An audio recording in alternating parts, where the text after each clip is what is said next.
Hello students, last lecture में हम लोग क्या कर रहे थे? हमने ड्रॉबैक्स ऑफ लुईस स्ट्रक्चर पढ़े, लुईस के कुछ ड्रॉबैक पढ़े और उसके अलावा हमने क्या किया, कुछ बेसिक पैरामीटर्स के बारे में पढ़ा। भाई बॉन्ड लेंथ क्या होती है, बॉन्ड ऑर्डर क्या होता है ना, बॉन्ड एंगल क्या होता है, और उसके अलावा बॉन्ड ऑर्डर जितना ज़्यादा होगा बॉन्ड लेंथ उतनी कम होगी, बॉन्ड ऑर्डर जितना ज़्यादा होगा बॉन्ड एनर्जी उतनी कम होगी। ये सारी बॉन्ड ऑर्डर बॉन्ड एनर्जी उतनी ज़्यादा होगी, ये सारी बातें हमने लास्ट लेक्चर में पढ़ी। आज हम आगे कंटिन्यू करते हैं। चलो नेक्स्ट आगे टॉपिक बढ़ने से पहले एक बार के लिए नोट डाल के एक चीज सीखेंगे, है ना। पहले ये नोट डाल के इस पॉइंट को सीखते हैं, फिर आगे बढ़ेंगे कि हमें क्या करना है ना। चलो तो हम क्या पहले करें भाई, वैलेंस इलेक्ट्रॉन क्या होते हैं, अगर वैलेंस इलेक्ट्रॉन के बारे में थोड़ी बात कर लें, फिर आगे वाला टॉपिक स्टार्ट करें। भाई व्हाट इज वैलेंस इलेक्ट्रॉन? भाई केमिस्ट्री की सबसे इंपॉर्टेंट टर्म है, क्योंकि एक जो पूरी केमिस्ट्री इसी से डिफाइंड होती है। एक एटम के कितने वैलेंस इलेक्ट्रॉन है वही उस एटम के नेचर को डिसाइड करता है। भाई सोडियम के आउटर मोस्ट में एक है, इसी वजह से सोडियम बहुत रिएक्टिव है। फ्लोरीन के आउटर मोस्ट में 7 है, इस वजह से फ्लोरीन बहुत रिएक्टिव है। कार्बन के आउटर मोस्ट में 4 है, इसलिए कार्बन बहुत ज्यादा रिएक्टिव भी नहीं है, बहुत कम रिएक्टिव भी नहीं है, मॉडरेट है। तो किसी के वैलेंस इलेक्ट्रॉन ही उस कंपाउंड, उस एटम की प्रॉपर्टी को डिफाइन करता है। बात समझ में आ रही है यानी? तो इसीलिए हम वैलेंस इलेक्ट्रॉन की बात करें। व्हाट इज वैलेंस इलेक्ट्रॉन या outer most electron? Outer most electron, भाई आउटर मोस्ट इलेक्ट्रॉन्स जो होते हैं उसी को वैलेंस इलेक्ट्रॉन कहते हैं। तो एग्जांपल के लिए जैसे किसी एटम की अगर हम बात करें, किसी एटम में वैलेंस इलेक्ट्रॉन, जैसे कि भाई लेट्स से सोडियम की बात करें, सोडियम के एटॉमिक नंबर 11 है, configuration 1s2 2s2 2p6 3s1 है ना, और अपन अपनी देसी भाषा में लिखे तो क्या है 281 है ना, यही है ना भाई। देखो ये 2, ये 8 और ये 1 है ना। कहने का मतलब जो ये होता है 1 2 3 नंबर ऑफ शेल बताते हैं, हमने एटॉमिक स्ट्रक्चर में पढ़ाई है। तो तीसरी शेल में कितने, एक इलेक्ट्रॉन है, s1 है ना। ये सबसे बड़ा नंबर जो दिख जाए 3 में कितने जो सबसे बड़े वाले में जितने इलेक्ट्रॉन वही वैलेंस होता है। तो वैलेंस इसमें क्या है, 1 है, तो ये वैलेंस इलेक्ट्रॉन होगा, है ना। जैसे कि बात करें ऑक्सीजन, एटॉमिक नंबर 8 है ना, डायरेक्टली लिख दे 1s2 2s2 2p4, यही हो गया 1s2 2s2 2p4। तो देखो सबसे बड़ा क्वांटम नंबर क्या है, 2 और 4, 2 और 2, ये सबसे बड़े हैं, यानी 2 और 4 6 और ये 2 6 हो गया, तो 6 वैलेंस इलेक्ट्रॉन। तो मैं वैलेंस इलेक्ट्रॉन एटम पे ज्यादा बात नहीं कर रहा हूँ, एटम का वैलेंस इलेक्ट्रॉन हम बहुत इजीली निकाल सकते हैं, कोई इशू नहीं है, मुझे नहीं लगता कोई दिक्कत है। इतने टाइम से यही पढ़ते हैं, कॉन्फ़िगरेशन लिखो, जो आउटर मोस्ट इलेक्ट्रॉन है वही है ना। चलो अगर किसी मॉलिक्यूल में अगर निकालना आ जाए, है ना, मॉलिक्यूल में या आयन में, उस पर बात करते हैं। मॉलिक्यूल में या आयन में, जैसे कि तो पहले आयन की देख लेते हैं। जैसे बात करते हैं फॉर एग्जांपल Na प्लस, भाई पहले प्लस माइनस भूल जाओ, तो क्या बचा, Na कॉन्फ़िगरेशन क्या हो गई 281, ये वाली लिख देते हैं एक बार। तो तुम्हें क्या करना है, प्लस मतलब माइनस, माइनस मतलब प्लस, यानी प्लस चार्ज होगा तो कम कर देंगे, माइनस चार्ज होगा तो बढ़ा देंगे। तो यहाँ पे +1 का चार्ज है तो एक कम कर दो, तो एक कम हो गया, क्या कॉन्फ़िगरेशन बची 28। तो Na+ के वैलेंस इलेक्ट्रॉन कितने हो गए 8, आया ना। मान लेते क्लोराइड आयन Cl-, क्लोरीन का एटॉमिक नंबर 17, कॉन्फ़िगरेशन क्या है 287, माइनस है तो बढ़ा दो, तो कितने बढ़ा देंगे, एक बढ़ा देंगे, तो ये 7 की जगह कितने हो गए 8। तो इसके वैलेंस इलेक्ट्रॉन क्या हो गए 288, 8 वैलेंस इलेक्ट्रॉन। कहने का मतलब समझ आएगा वैलेंस इलेक्ट्रॉन कैसे निकालना। कैटायन एनायन हो तो जो चार्ज है उसमें प्लस या माइनस हम ऐड कर देंगे, मतलब प्लस है तो कम कर देंगे, माइनस है तो बढ़ा देंगे, ये एक सिंपल सा तरीका है ना। बट अगर कोई मॉलिक्यूल आ जाए, है ना, इसी के साथ लिख लेना तुम लोग, मेरी तो जगह खत्म हो गई। मान लो कोई मॉलिक्यूल आ जाए, जैसे कि ये एक मॉलिक्यूल आ गया, ये मॉलिक्यूल हम लेते हैं, जैसे कि फॉर एग्जांपल सिंपल सा हाइड्रोजन ले लेते हैं H2, ठीक है। तो तुम्हें क्या करना भाई, इस कैसे निकालेंगे ये देखेंगे, है ना। इसके वैलेंस इलेक्ट्रॉन कैसे निकालते हैं, वैलेंस इलेक्ट्रॉन कैसे निकलेंगे, मॉलिक्यूल की बात करो, वैलेंस इलेक्ट्रॉन इन एटम, एटम में कितने हैं, प्लस बॉन्ड शेयर, बॉन्ड में कितना शेयर है। जैसे कि एग्जांपल के लिए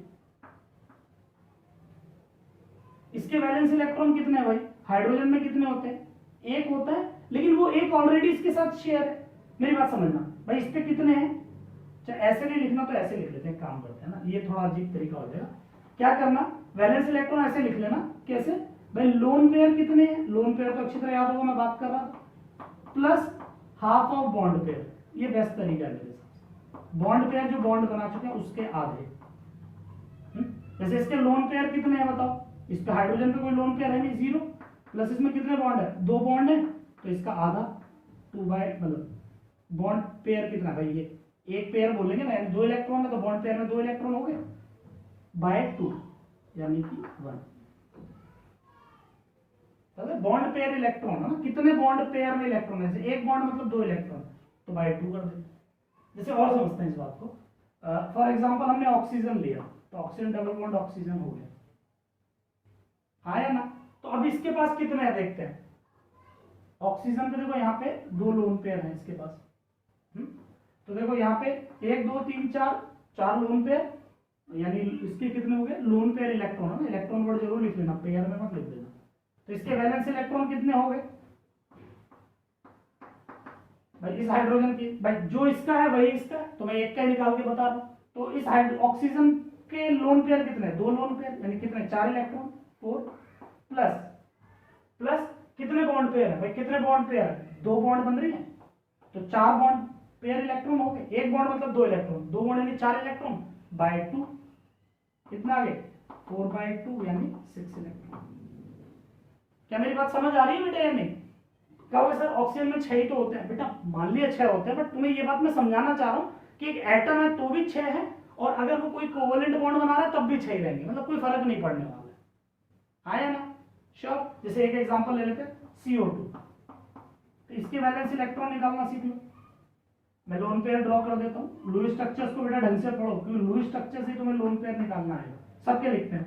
इसके वैलेंस कितने, 2 लोन पेयर यानी 4, प्लस बॉन्ड पेयर कितने, 1 2 3 4, 2 बॉन्ड यानी 4 इलेक्ट्रॉन, 4 बाय 2 यानी 6 electron.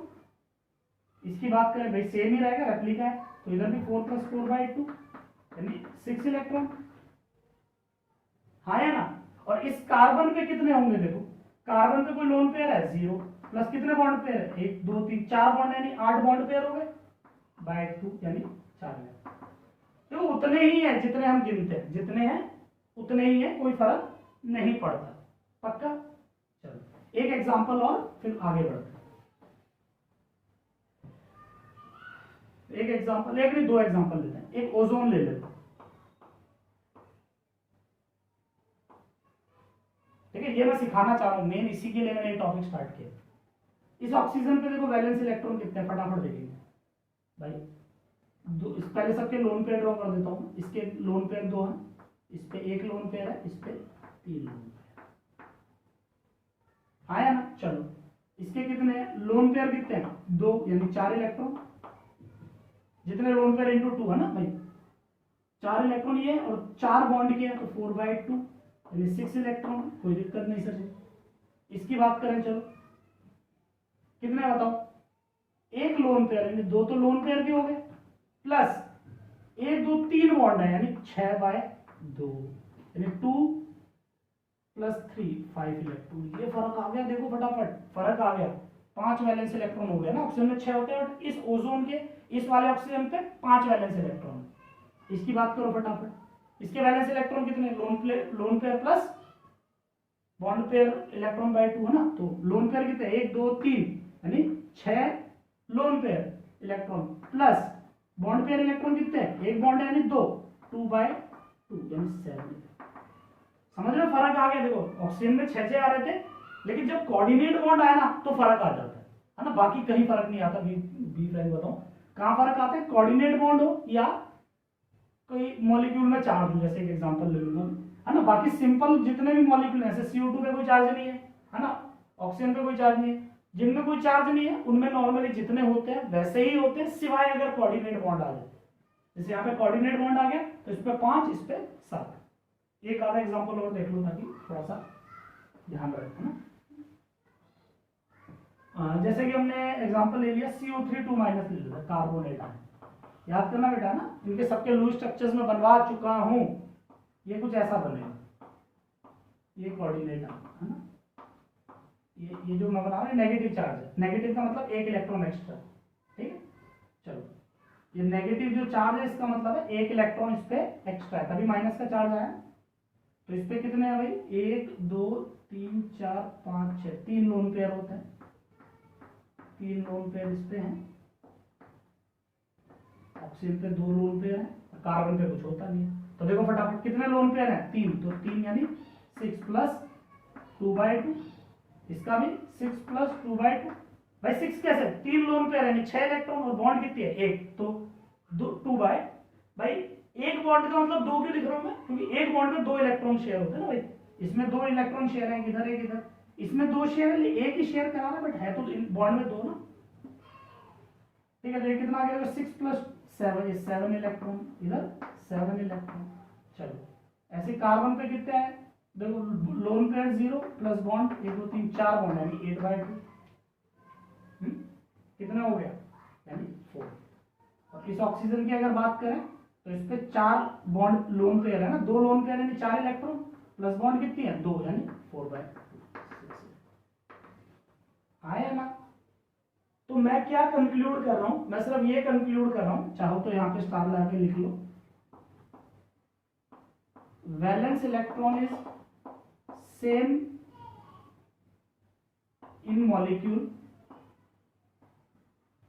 As in atom. Same होगा जैसे कि एटम में होता है, एक्सेप्ट इन कोऑर्डिनेट बॉन्ड। अगर कोऑर्डिनेट बॉन्ड आ जाए तो, या फिर चार्ज आ जाए, ये 2 होंगे तभी फर्क आएगा। मैं दोबारा बोल रहा हूं, कोऑर्डिनेट बॉन्ड हो या चार्ज हो तभी फर्क आएगा, अदरवाइज कोई फर्क नहीं आता। जैसे यहाँ पे कोऑर्डिनेट बॉन्ड आ गया तो देखो फर्क आ गया, 5 और 7 आ गए, वरना ऑक्सीजन में तो 6 ही होते हैं। या चार्ज है, जैसे यहाँ पे चार्ज आ गया माइनस, इसलिए 1 का फर्क आ गया, है ना। तो वैलेंस इलेक्ट्रॉन किसी मॉलिक्यूल के कैलकुलेट करना, ये टफ टॉपिक है बेटा, it is not an easy topic, ये एक मुश्किल बात है, पर उम्मीद करता हूं सबको ये समझ आ गया होगा कि ये कैसे कैलकुलेट करना, आया ना। चलो आगे बढ़ते हैं।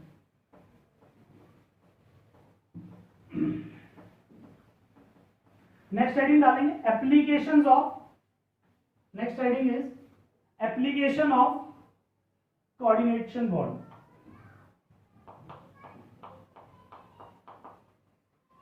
एप्लीकेशन ऑफ कोवलेंट बॉन्ड, बेटा कोऑर्डिनेट गलत बोल दिया, कोवलेंट बॉन्ड। हम कोवलेंट बॉन्ड पढ़ रहे हैं, थोड़ा सा चैप्टर बेटा पढ़ भी रहे हो ना। नॉर्मली क्या होता है, मेरे साथ ऐसा होता था, इसलिए मैं बता रहा हूँ, स्टार्टिंग के टाइम में जब मैंने पढ़ना स्टार्ट किया तो मेरे को क्या रहता था कि मान लो जो आज जो चल रहा मुझे अच्छा समझ आता था, बट पूरे चैप्टर का ओवरव्यू मेरे दिमाग में नहीं घूमता था कि पहले क्या पढ़ लिया, इसलिए मैं बार बार वो रिपीट करता हूँ ताकि तुम्हें ध्यान रहे, अभी तक ये पढ़ चुके हैं और ये अब हम पढ़ रहे हैं। तो एक देखो, हर केमिस्ट्री या पूरी साइंस की अगर बात करें तो साइंस इंटरेस्टिंग कब लगेगी, इंटरेस्टिंग तब लगेगी जब हमें कनेक्शंस होंगे, है ना, जब हमें समझ आएगा हाँ ये कनेक्शन है, ये पहले पढ़ा था अब इसलिए आज ये पढ़ रहे हैं। वो कनेक्शन नहीं होगा ना तो बिल्कुल समझ नहीं आएगा, ठीक है। तो application of covalent bond, covalent bond की 3 एप्लीकेशंस के बारे में हम पढ़ेंगे, एक फॉर्मल चार्ज, एक रेजोनेंस, है ना, एक रेजोनेंस जो ऑर्गेनिक में आता है वाला रेजोनेंस, और एक फजांस रूल। ये 3 टॉपिक करेंगे आज के लेक्चर में, इतना कवर करेंगे। तो पहली हेडिंग हम डालते हैं फॉर्मल चार्ज। पहला है फॉर्मल चार्ज। फॉर्मल चार्ज क्या है देखो, it is defined as, it is defined as the imaginary charge, imaginary charge present on an atom in a molecule। एक एटम पे, एक किसी भी मॉलिक्यूल पे, कोई भी एक मॉलिक्यूल है उसके जितने भी एटम है, कोई भी मॉलिक्यूल, मान लो ओजोन लिया तो ओजोन का ये है तो 3 ऑक्सीजन है ना, मान लो CO2 लिया तो 1 कार्बन 2 ऑक्सीजन है ना, कार्बोनेट लिया तो इसमें एक ऑक्सीजन, 3 ऑक्सीजन है, एक कार्बन है, यानी सारे एटम्स पे, हर एक एटम पे कितना कितना चार्ज है उसके बारे में ये बात करेगा। कौन? फॉर्मल चार्ज एक आइडिया देता है ना। ये क्या होता है? इमेजिनरी चार्ज होता है। ऐसा नहीं है कि मान लेते हैं जैसे फॉर एग्जांपल की अगर बात करूं, ओजोन की बात कर लेते हैं। जैसे हम ओजोन को पढ़ेंगे अभी ना, ओजोन पे इस ऑक्सीजन पे प्लस का चार्ज होता है, इस पे माइनस का। तो ऐसा नहीं है माइक्रोस्कोप में देखूं तो ऑक्सीजन पे प्लस दिखेगा या इस पे माइनस दिखेगा, ऐसा कुछ होता नहीं है। ये इमेजिनरी है, मतलब इस पे थोड़ा सा प्लस होगा, इस पे थोड़ा सा माइनस होगा, मतलब यहाँ पे प्लस वाली सी फीलिंग होगी, इस पे माइनस वाली सी फीलिंग होगी। और ये प्लस माइनस फीलिंग क्या काम करती है तो आइडिया होना चाहिए, नहीं है तो हम एक टाइम पे पढ़ेंगे, है ना। ये चार्जेस है बेटा, केमिस्ट्री में रिएक्शंस करेंगे तो जब प्लस माइनस के साथ ही तो अटैक करता है, तो ये प्लस माइनस की कुछ रिएक्शंस होंगी, है ना। एक एग्जांपल भी बता दूंगा यार, देखो। तो ये क्या है? व्हाट इज फॉर्मल चार्ज, है ना। Formal charge is as a imaginary charge present on an atom in a molecule. एक मॉलिक्यूल में एक एटम में कितना चार्ज है नेट, है ना, इमेजिनरी, वही फॉर्मल चार्ज है। तो फॉर्मल चार्ज पहले कैलकुलेट कैसे करते हैं ये देख लो। फॉर्मल चार्ज कैसे निकालते हैं? बड़ा एक सिंपल सा है ना, ये एनसीईआरटी में नहीं है, ये मैं अपने मन से बता रहा हूं, फिर नीचे एनसीईआरटी वाले लिख दूंगा। Valence electron in an atom, in an isolated atom, minus valence electron in an atom of an molecule.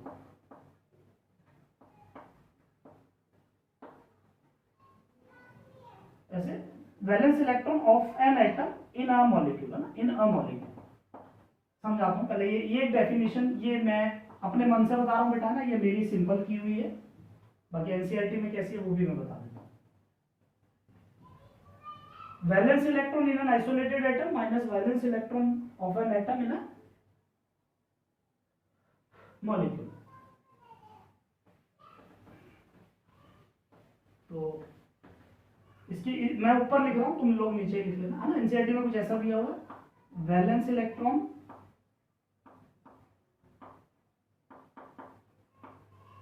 ठीक है minus valence electron of an atom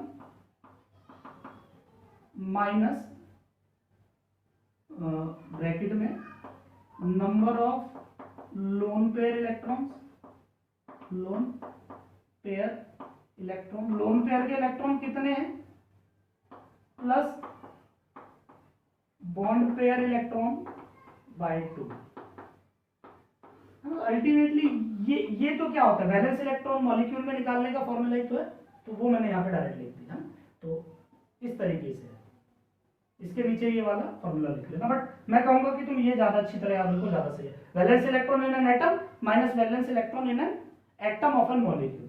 मतलब क्या हुआ सर इस बात का? देखो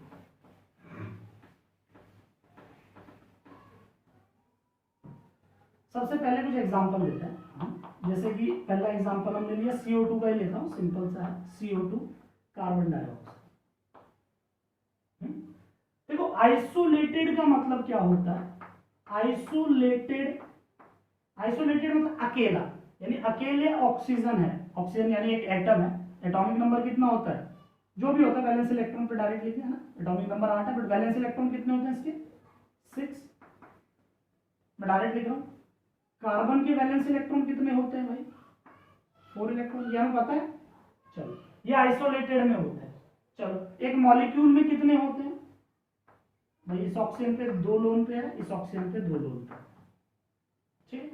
तुम्हें कहा सर हमें सबके थोड़ी याद रहेंगे वैलेंस इलेक्ट्रॉन या लोन पेयर, तो बेटा धीरे धीरे प्रैक्टिस हो जाएगी ना, प्रैक्टिस है केमिस्ट्री में, practice makes you a perfect student, है ना, ध्यान रखना। तो इसके कितने वैलेंस इलेक्ट्रॉन है निकालते हैं। वैलेंस इलेक्ट्रॉन का फॉर्मूला क्या है? Loan pair electron plus bond pair electron by 2, है। तो लोन पेयर इलेक्ट्रॉन कितने हैं 4 और बॉन्ड पेयर कितने हैं 4 बाय 2, यानी 6 इलेक्ट्रॉन हो गए। इस कार्बन पे कितने हैं? लोन पेयर तो 0 है, बॉन्ड पेयर यानी 8 बॉन्ड बाय 2 यानी 4 इलेक्ट्रॉन। इसकी अगर बात करें तो बॉन्ड देखो कितने वैलेंस, वही 4 + 4/2 सेम ही है, अभी सिखाया भी है बेटा मैंने पहले, बात समझ में आई या नहीं? तो हमें क्या चीज आ गई है, सभी मॉलिक्यूल के आइसोलेटेड यानी अकेले वैलेंस इलेक्ट्रॉन क्या थे, और इनके मॉलिक्यूल में वैलेंस इलेक्ट्रॉन्स क्या है, ये हमें आ गया। तो फॉर्मल चार्ज है क्या, व्हाट इज फॉर्मल चार्ज? भाई फॉर्मल चार्ज है वैलेंस इलेक्ट्रॉन आइसोलेटेड के माइनस वैलेंस इलेक्ट्रॉन मॉलिक्यूल के पास, इनका डिफरेंस होता है। आइसोलेटेड में कितने, माइनस मॉलिक्यूल में कितने, दोबारा बोल रहा हूं, आइसोलेटेड में कितने, माइनस मॉलिक्यूल में कितने। तो चलो आइसोलेटेड में इसमें कितने, ऑक्सीजन में 6 माइनस और 6 ना आइसोलेटेड में, और मॉलिक्यूल में कितने 6, तो 6 माइनस 6 0। तो इस ऑक्सीजन का फॉर्मल चार्ज क्या है 0। इस कार्बन पे आइसोलेटेड में कितने हैं 4, ओके, मॉलिक्यूल में कितने हैं 4, ओके, 4 माइनस 4 यानी इसका भी फॉर्मल चार्ज क्या है 0, ठीक है। इस पे कितने ऑक्सीजन पे 6 और मॉलिक्यूल में भी 6 यानी फॉर्मल चार्ज 0, यानी CO2 का फॉर्मल चार्ज क्या है 0 0 0, सब पे 0 यानी CO2 जो है, अगर मैं इसको इस तरीके से बनाऊं तो सब पे चार्ज 0 0 0 यानी कोई फॉर्मल चार्ज है ही नहीं। चलो एक और एग्जांपल देखते हैं, ओजोन लेते हैं ना, ये लिया अपन ने ओजोन, सबके वेल ये है ओजोन। तो साइड में पहले मैं यहां पे लिख देता हूं भाई आइसोलेटेड का, आइसोलेटेड यानी, और एक सारे ऑक्सीजन ही है तो ऑक्सीजन की बात करते हैं। ऑक्सीजन के वैलेंस इलेक्ट्रॉन कितने होते हैं आइसोलेटेड में 6 होते हैं, है ना। Atomic number 8 2 6 6 valence electron. अब सबके निकालते हैं, पहले लोन पेयर ड्रॉ कर लें, इस पे 2 होते हैं, इस पे 1 और इस पे 3। देखो इसमें जो टफ पार्ट अगर शायद लगे वो लगेगा लोन पेयर किस पे कितने होते हैं। तो बेटा ये लुईस स्ट्रक्चर्स की मैंने बार बार कही है, ढंग से प्रैक्टिस करो तो अपने आप याद हो जाएगा। मैंने जब भी लुईस स्ट्रक्चर ड्रॉ किया साथ के साथ बताता गया हूं, इस पे इतने लोन पेयर है, इस पे इतने लोन पेयर है ना।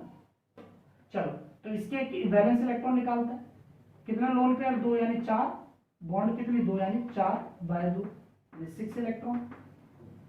इसकी बात करें लोन पेयर 2 प्लस बॉन्ड 1 2 3 यानी 6 बाय 2 यानी 5 इलेक्ट्रॉन आया ना। और इसकी अगर बात करें तो 6 तो लोन पेयर के प्लस 1 2 बॉन्ड पेयर के यानी 7 इलेक्ट्रॉन आया ना। यानी हमारे पास बेटा, मैं तो पता 4-5 कलर यूज कर रहा हूँ, पता नहीं रिकॉर्डिंग में दिखता ही नहीं है। अगर किसी को पता हो कुछ कर सके तो मुझे बताना है फोन करके, है ना।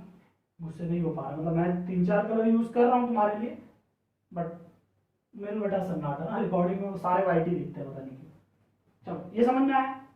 तो बात करते हैं, देखो ये 6 है भाई, एटम माइनस मॉलिक्यूल ऐसे होता है। तो एटम में कितने हैं 6 और मॉलिक्यूल में कितने हैं 6, तो 6 माइनस 6 यानी कितना चार्ज आ गया 0। ऑक्सीजन में तो सब में एटम में 6 ही है, इसमें कितने हैं 5। तो एटम में कितने हैं 6, मॉलिक्यूल में कितने हैं 5, चार्ज क्या आ गया +1। इसमें देखो कितने एटम में कितने होते हैं 6, मॉलिक्यूल में कितने हैं 7, चार्ज क्या आ गया -1।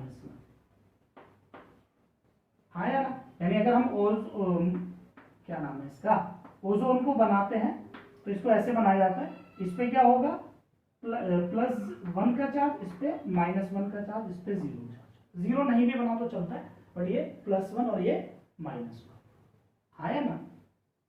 मैं आइडिया दे देता हूँ ये कैसे इस्तेमाल करता है, पता है आगे जाके तुम पढ़ोगे एक टाइम पे कि जैसे एक मॉलिक्यूल जैसे कार्बन होता है, यहाँ पे प्लस चार्ज होता है, यहाँ पे माइनस होता है। तो जब ये ऑक्सीजन अटैक करने आता है ना, ओजोन से अटैक कराता है, इसको ओजोनोलिसिस कहते हैं। तो तुम देखोगे कि ये जैसे यहाँ पे प्लस है और यहाँ पे माइनस है, तो ये इस तरीके से रिएक्ट करेंगे ना।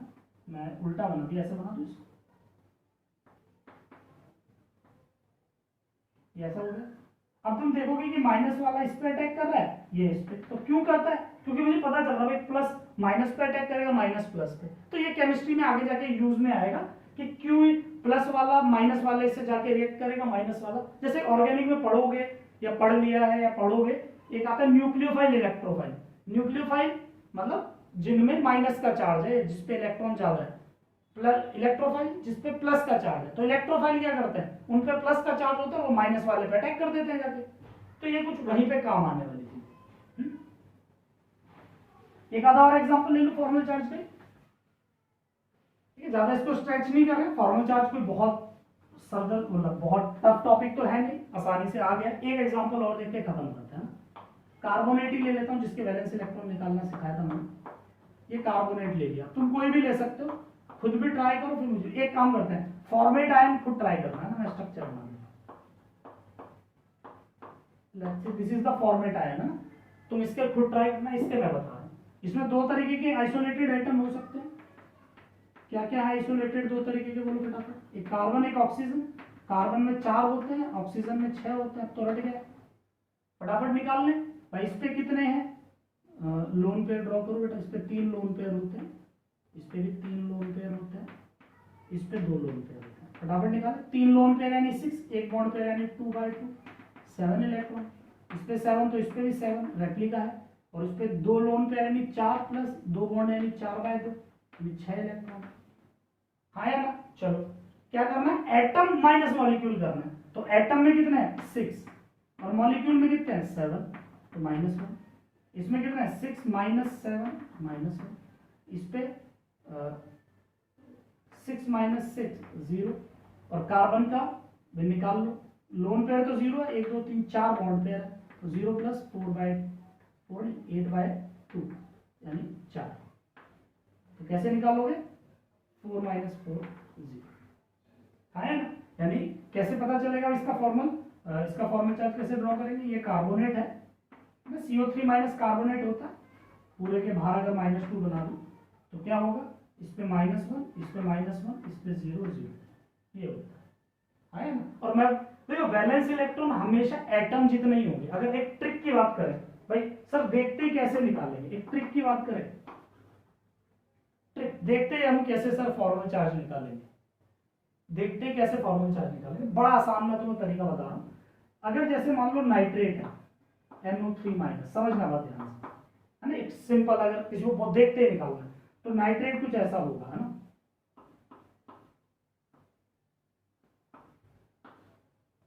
ये नाइट्रेट होता है, बात समझ में आ रही है। तो देखो जिस पे माइनस है उस पे तो -1 आएगा ही आएगा, नेगेटिव जिस पे चार्ज है उस पे तो उतना ही फॉर्मल चार्ज आएगा। बाकी जब कोऑर्डिनेट बॉन्ड होते हैं, जिस पे कोऑर्डिनेट बॉन्ड उस पे -1, जहां से आ रहा हो उस पे +1, और एटम पे 0। देखते निकाल सकते हो। शायद अभी भी बाउंसर गया होगा, दोबारा मैं देख बताता हूँ। ये ट्रिक है डायरेक्टली अगर यूज करनी हो तो, है ना। ये तो गणित है, अगर एमसीक्यू में करना हो तो कैसे करेंगे, जैसे मैंने ये बताया, इसी ट्रिक में ये यूज कर रहा हूँ। ओजोन दोबारा यूज कर रहा हूँ। फॉर्मल चार्ज कहां पे बनेगा, जहां पे कोऑर्डिनेट बॉन्ड हो या माइनस का प्लस माइनस का चार्ज हो या कोऑर्डिनेट बॉन्ड। देखो वहीं पे तो वैलेंस इलेक्ट्रॉन बदलेंगे, और जहां वैलेंस इलेक्ट्रॉन बदलेंगे वहीं फॉर्मल चार्ज पिक्चर में आएगा, अदरवाइज तो फॉर्मल चार्ज पिक्चर में आएगा ही क्यों, सबका 0 हो जाएगा ना। चलो तो देखो यहाँ पे कोऑर्डिनेट बॉन्ड है, तो जहां पे कोऑर्डिनेट बॉन्ड जा रही है, इधर जा रही है, तो इधर -1 इधर +1, और एटम का 0 खत्म। एक और देखते हैं, चलो ClO4- ले लेते हैं। तो क्लोरीन है, इसका कुछ ऐसा होगा, ये है। तो ऑक्सीजन पे कितना है, -4 है तो -1। बाकी किसी पे भी देखो कोऑर्डिनेट बॉन्ड है या चार्ज है, नहीं है, तो सबका 0। पक्का या नहीं, श्योर। देखते कुछ समझ आ रहा है या नहीं, है ना। तो इस तरीके से बेटा काफी इस्तेमाल होता है, प्रैक्टिस करो तो समझ आएगा, है ना। ट्रिक मैंने दे दी है, जिसको समझना होगा इतने में समझ आ गया होगा। अगर फिर भी नहीं आ रहा है तो जस्ट कॉल मी, मुझे फोन करो, आई विल हेल्प यू, ठीक है। तो समझाएंगे।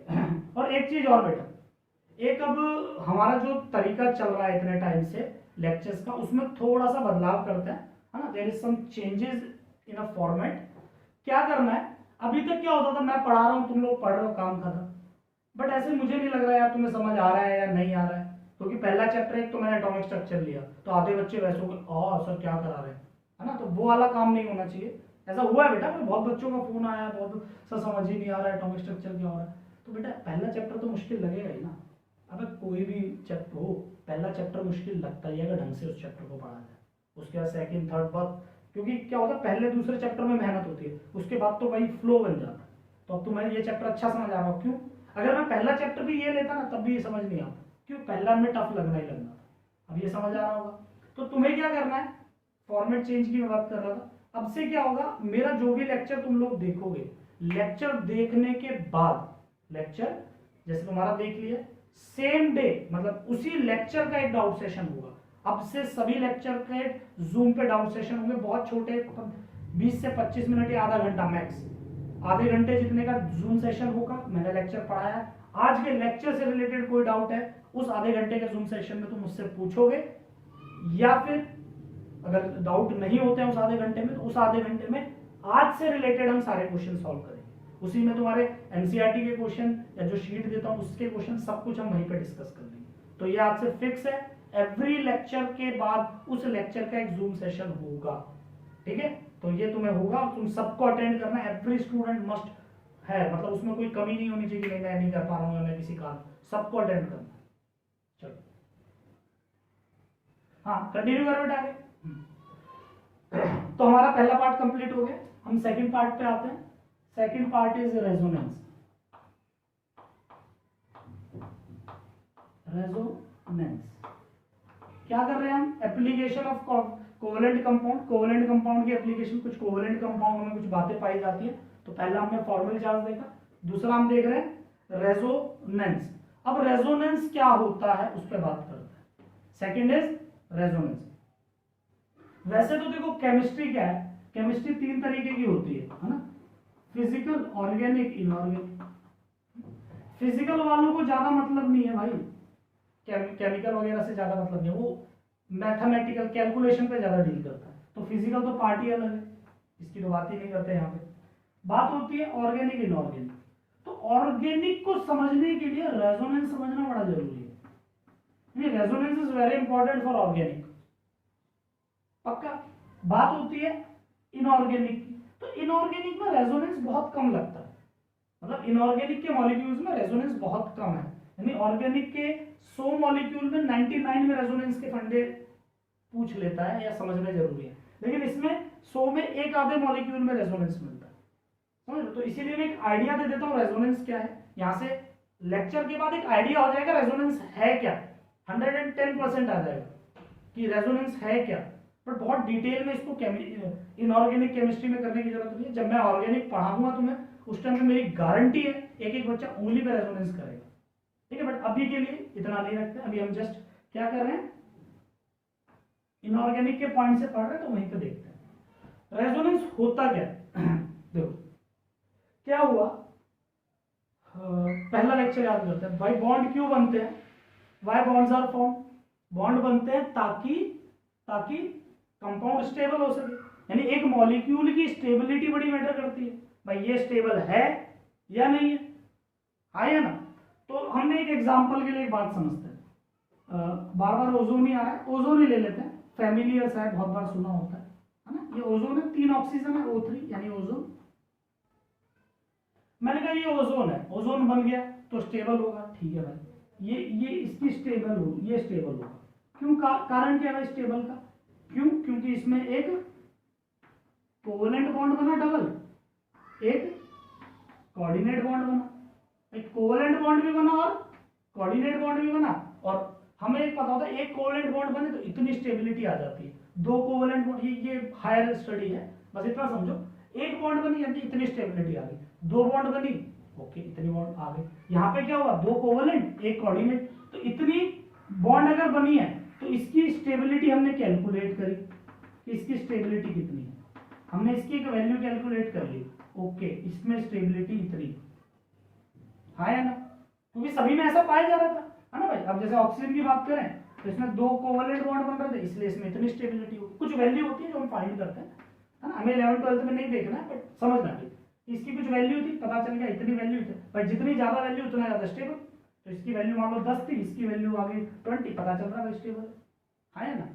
पर एक गड़बड़ हुई, क्या गड़बड़ हुई, कुछ मॉलिक्यूल ऐसे मिले जो कि स्टेबल की जो वैल्यू आ रही थी ना, जैसे इसकी वैल्यू आ रही थी, मैंने क्या कहा 10, ठीक है, तो ये 10 है यानी इसकी स्टेबिलिटी कुछ वैल्यू है 10, ये इतना स्टेबल है।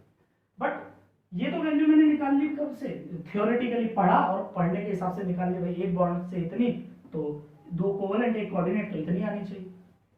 बट जब एक्सपेरिमेंटल किया, मैंने एक्सपेरिमेंट किया कि भाई ओजोन की स्टेबिलिटी कितनी इतनी है या नहीं, चेक किया, तो मैंने पाया कि ओजोन की स्टेबिलिटी तो 10 से बहुत ज्यादा है, मान लो 100 है, मतलब ओजोन की स्टेबिलिटी कितनी आनी चाहिए? 10, लेकिन उसकी स्टेबिलिटी कितनी आई? 100, यानी इसकी स्टेबिलिटी तो बहुत ज्यादा आ गई। क्या आ गई भाई? स्टेबिलिटी तो बहुत ज्यादा आ गई। क्या कारण था? सारे साइंटिस्ट चकरा गए भाई, ये क्या हो गया भाई? किसी की स्टेबिलिटी जितनी आनी चाहिए उतनी आए, थोड़ी बहुत प्लस माइनस है समझ भी आता है, पर 10 से 100, 10 गुना ज्यादा। फिर हमने सोचा पानी में ऐसा, तो पानी में सही आ रही है, जितनी हमने कैलकुलेट करी उतनी आ रही है, यानी हमारा प्रोसेस तो गलत नहीं है, यानी ओजोन में कुछ गड़बड़ है। यानी ओजोन इतना ज्यादा स्टेबल क्यों है? कुछ ना कुछ तो पंगा है, हाँ है ना? उसी का नाम दिया रेजोनेंस। रेजोनेंस एक ऐसी प्रॉपर्टी है, ये समझो, रेजोनेंस एक ब्रह्मास्त्र, रेजोनेंस क्या है? एक ब्रह्मास्त्र। जिसके पास वो ब्रह्मास्त्र है वो बहुत ताकतवर है, वही चीज होगी ना। यानी कि ऐसे ही किस रेजोनेंस एक प्रॉपर्टी है जो किसी मॉलिक्यूल पे है। भाई ये मॉलिक्यूल में रेजोनेंस है, मतलब ये मॉलिक्यूल के पास रेजोनेंस है, अगर इसके पास रेजोनेंस है तो ये बहुत ज्यादा स्टेबल है। पहले रेजोनेंस क्या है उसको समझो। रेजोनेंस एक ऐसी प्रॉपर्टी है, अगर किसी मॉलिक्यूल में वो प्रॉपर्टी है तो वो बहुत ज्यादा स्टेबल है, हाँ या ना? पक्का? चलो, तो रेजोनेंस ये तो समझ आ गया सर, जिस मॉलिक्यूल में रेजोनेंस है वो बहुत ज्यादा स्टेबल है, ठीक है। तो रेजोनेंस है क्या? रेजोनेंस है क्या, इस बात पे थोड़ा सा ध्यान देते हैं। रेजोनेंस को मैं थोड़ा समझाता हूं।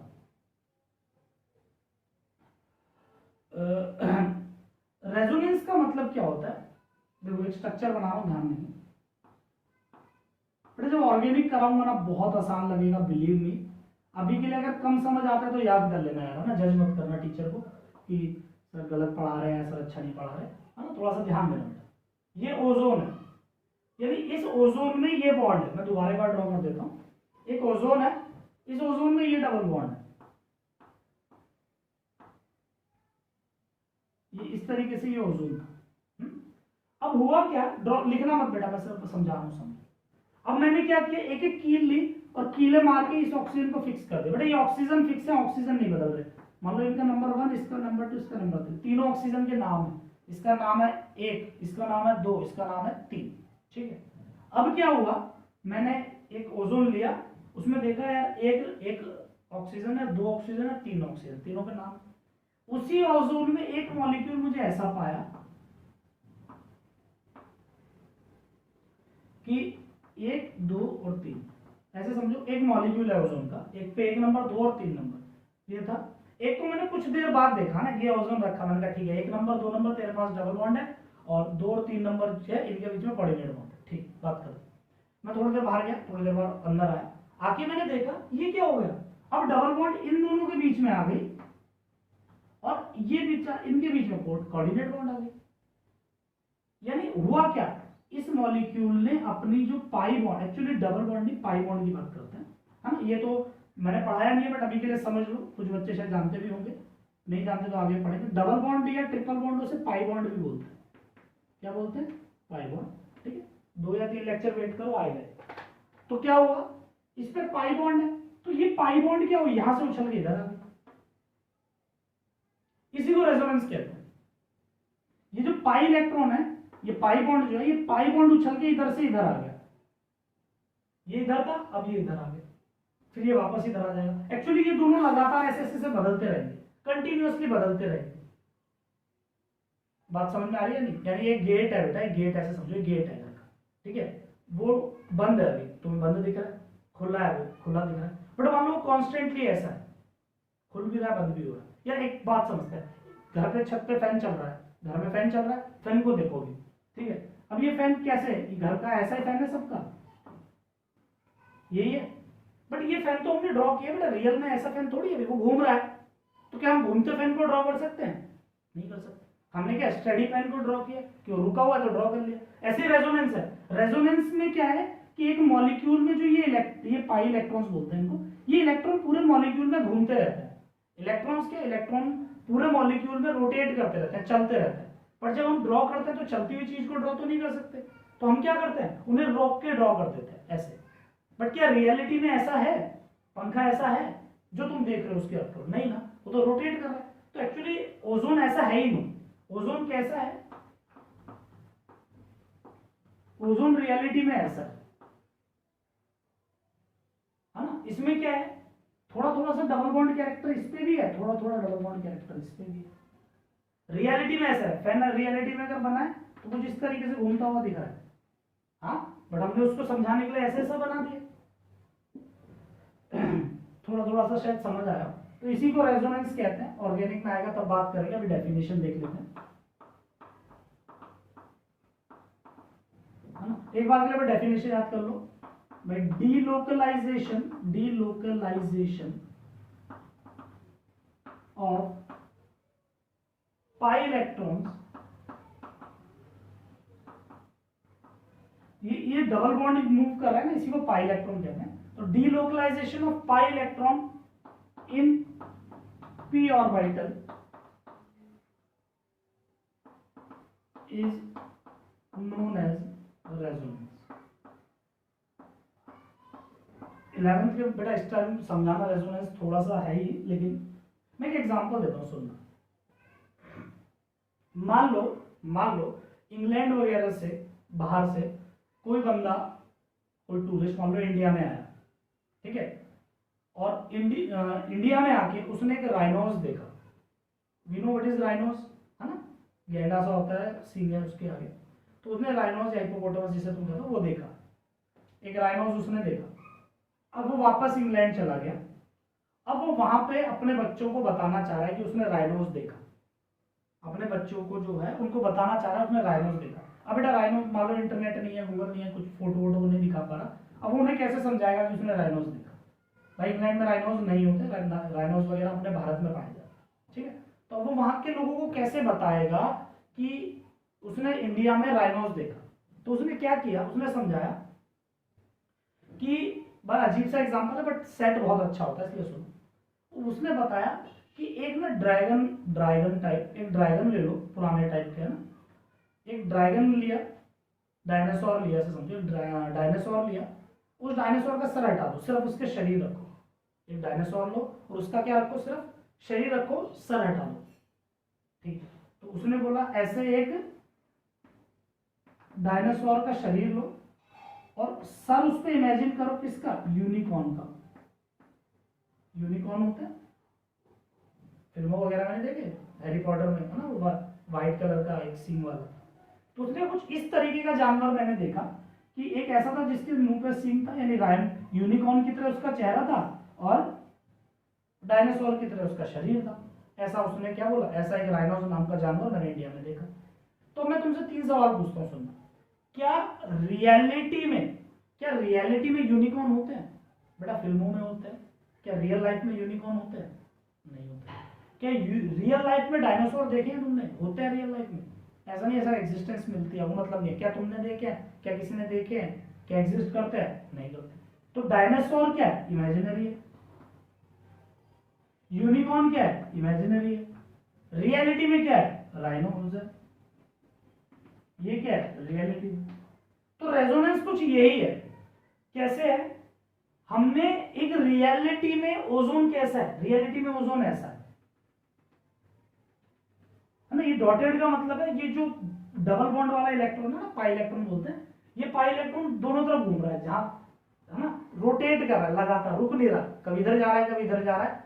हम रुकता हुआ इसको नहीं बना पा रहे। उन्होंने कहा रियलिटी में ये है। जब माइक्रोस्कोप में हम उसको देखेंगे, मान लो, है ना, स्पेक्ट्रोस्कोपी से चेक करेंगे भाई ओजोन, तो ओजोन में ऐसा दिखेगा। रियलिटी में ये ओजोन है, यानी ये राइनोस है, हाँ है ना। तो ये राइनोस है, ये रियल है। इसको हम कहते हैं रेजोनेटिंग स्ट्रक्चर, रेजोनेटिंग हाइब्रिड लिखते हैं, रेजोनेटिंग हाइब्रिड। ये हाइब्रिड है दो का, जैसे रेजोनेंस राइनोस को समझाने के लिए दो को हाइब्रिड किया ना उसने, तो ये रेजोनेटिंग हाइब्रिड है। पक्का? ये क्या है? ये दोनों रियल में ओजोन नहीं है, मतलब ये ऐसे नहीं दिखते, माइक्रोस्कोप में ऐसा नहीं दिख रहा, बट इसको समझाने के लिए इन दोनों को बनाया गया कि ऐसा ऐसा होता है, इसलिए फ्लिप करता है, इसलिए ये बन रहा है। तो ये रियल में तो नहीं है ना, तो इन्हें कहते हैं रेजोनेटिंग स्ट्रक्चर। Resonating structure. तो रेजोनेटिंग स्ट्रक्चर क्या है? आरएस जिसे बोलते हैं, ये इमेजिनरी है, ये रियल में नहीं है, ये तो इमेजिनरी है, और इन दोनों की मदद से इन्हें समझा है। यानी ये यूनिकॉर्न है, ये डायनासोर है, और इन दोनों की मदद से हमने राइनोस को समझा। बात समझ में आ गई या नहीं? चलो तो मैं और आगे नहीं करता हूँ, किसी को डाउट हो तो डाउट सेशन पे रेजोनेंस के लिए और पूछ लेना, है ना। मैं 2-4 स्ट्रक्चर्स और ड्रॉ कर देता हूँ रेजोनेंस के।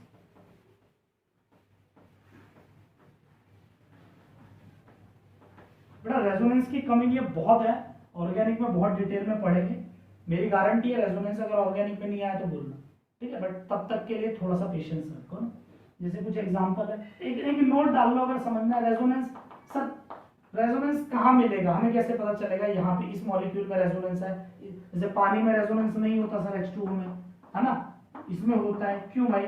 इसने ऐसा कौन सा पुण्य किया है, इसने कौन सा ऐसा पाप किया है, हमें कैसे पता चल रहा है? तो देखो रेजोनेंस को पता करने का तरीका जो कि इनऑर्गेनिक में बिल्कुल यूज नहीं है, जस्ट बता रहा हूं। अगर इनमें से कोई कंडीशन आ जाए ना भाई, इसको कहते हैं डीलो, इसको कहते हैं कॉन्जुगेशन,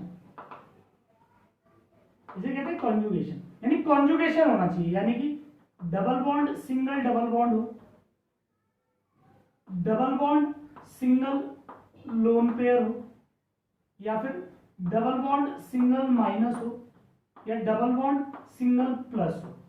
इन चार में से कोई भी कंडीशन हो वहां पे रेजोनेंस होता है।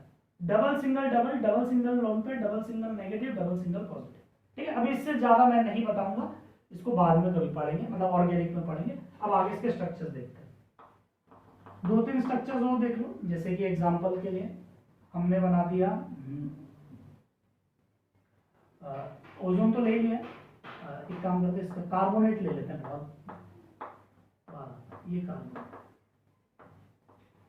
ये कार्बोनेट है, तो पहले तो इसमें रेजोनेंस क्यों है ये देखो। देखो यहाँ पे इस ऑक्सीजन पे माइनस का चार्ज है, तो माइनस इस ऑक्सीजन पे माइनस है ना, माइनस सिंगल फिर डबल, तो देखो इसमें कॉन्जुगेशन सेट हो गया, इसी को कॉन्जुगेशन कहते हैं। Double single double, double single lone pair, double single negative या डबल सिंगल प्लस, अगर इनमें से कोई कंडीशन आ गई उसे बोला जाता है कॉन्जुगेशन। और जहां पे कॉन्जुगेशन आ जाए वहीं पे रेजोनेंस है। तो यहाँ पे देखो कॉन्जुगेशन आ गया, minus single double, negative single double आ गया, तो क्या हो जाएगा नेगेटिव सिंगल डबल, तो यानी ये यहाँ पे घूम सकता है, ये कुछ ऐसा बन जाएगा। देखो सी, ये ऊपर चला गया, डबल बॉन्ड इधर आ गया, है ना। इलेक्ट्रॉन की मूवमेंट बेटा ऑर्गेनिक में सीखते हैं, यहाँ पे जरूरत नहीं है। ये हो गया, पक्का है नहीं? श्योर। तो देखो नेगेटिव सिंगल डबल का कॉन्जुगेशन है, बट ये इधर भी तो है नेगेटिव सिंगल डबल, भाई ये कॉन्जुगेशन इधर भी तो आ सकता है। तो अगर ये इधर आया तो देखो कुछ ऐसा बन जाएगा, एक बार के लिए ऐसा बना दिया, ये कॉन्जुगेशन इन दोनों में आ गया, इन दोनों में आया तो इधर डबल बॉन्ड, इधर नेगेटिव, और ये एज इट इज रहेगा। तो देखो ये 3 तरीके के स्ट्रक्चर इसके बन सकते हैं कार्बोनेट के, आया ना। चलो तो क्या हो जाएगा ये, इसको फिर ऐसे बनाया जाएगा। डबल बॉन्ड तो देखो तीनों बॉन्ड पे दिखते हैं, इसलिए -2 बाहर लगाएंगे और डबल बॉन्ड वाले पे ऐसे डॉटेड बना देंगे। तो ये जो ऊपर वाले 3 है, ये तीनों क्या है, आरएस रेजोनेटिंग स्ट्रक्चर, यानी ये तीनों इमेजिनरी है, रियल में नहीं होते। रियल में कौन सा है ये, इसको बोलते हैं आरएस रेजोनेटिंग हाइब्रिड। पक्का? एक आधा और देख लो, जैसे इनऑर्गेनिक में ही देखना है ना हमें, तो ये देख लिया हमने कार्बन डाइऑक्साइड का, तो अगर इसका स्ट्रक्चर बना देखो,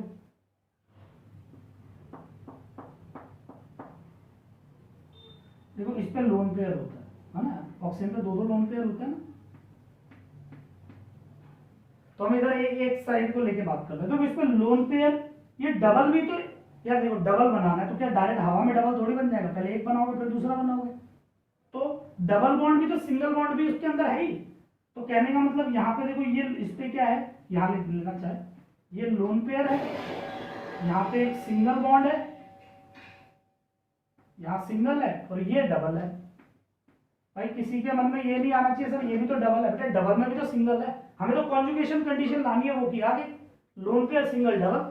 तो लोन पेयर सिंगल डबल में कॉन्जुगेशन में क्या हो जाएगा, देखो ये कैसे घूमेगा, ऐसे घूम जाएगा, है ना भाई, ऐसा होता है। ये लोन पेयर सिंगल और डबल, तो सिंगल वाले पे एक और आ जाता है, डबल वाले पे एक कम हो जाता है, ऐसे ही कर रहे थे ना। लोन पेयर सिंगल डबल था मतलब यहाँ, तो सिंगल वाला डबल हो गया और डबल वाला सिंगल हो गया, तो ये सिंगल वाला डबल हो जाएगा, यानी एक बॉन्ड बढ़ जाएगी, तो ये कुछ ऐसा हो जाएगा,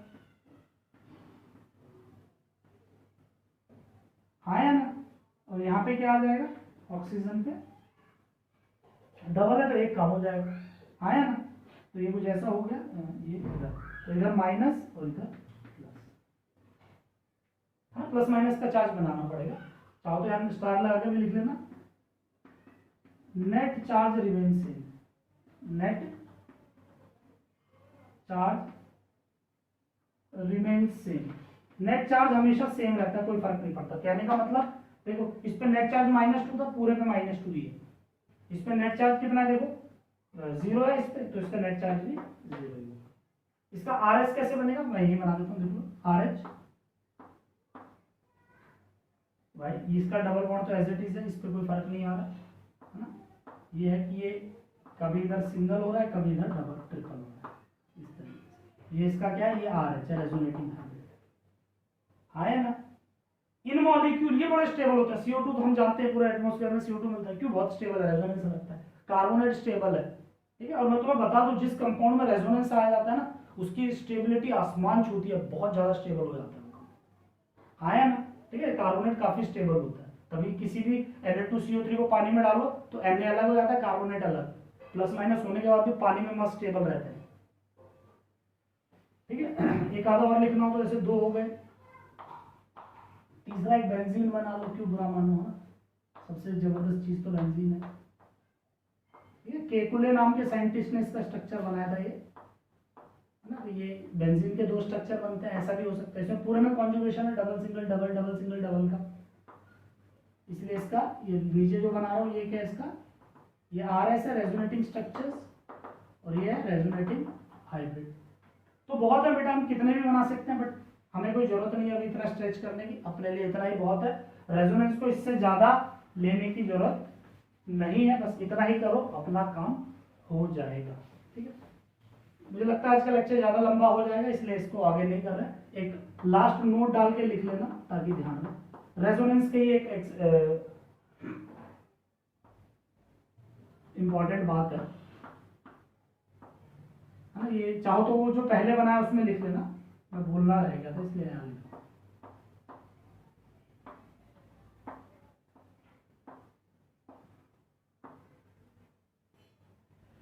भाई देखो, एक चीज समझना, हम लोगों ने पढ़ा था कि अगर डबल बॉन्ड है, अगर डबल बॉन्ड है और सिंगल बॉन्ड है, तो डबल और सिंगल में सिंगल बड़ी होगी, डबल छोटी होगी, है ना। ऐसा होता ही है भाई, जैसे एक एग्जांपल हमने किया था, है ना। तो इसकी बॉन्ड लेंथ ज्यादा, इसकी बॉन्ड लेंथ कम होगी, इसकी बॉन्ड लेंथ ज्यादा होगी।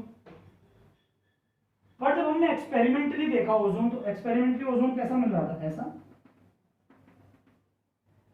तो ये इसकी वजह से इसकी जो बॉन्ड लेंथ है वो रियल में 128 पिकोमीटर होती है। ये दोनों बॉन्ड लेंथ रेजोनेटिंग हाइब्रिड में सेम होती है, ठीक है। इसमें अलग होती है भाई, जैसे इसकी 121 पिकोमीटर है और ये तकरीबन 148 पिकोमीटर होती है।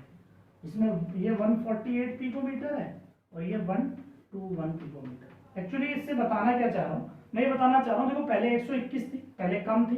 एक्चुअली हो क्या रहा है, ऐसा हो रहा है, ये 121 थी, फिर ये फ्लिप कर गई है ना, ये एक ही मॉलिक्यूल है, बस फ्लिप करता जा रहा है, ये डबल बॉन्ड इधर चली गई।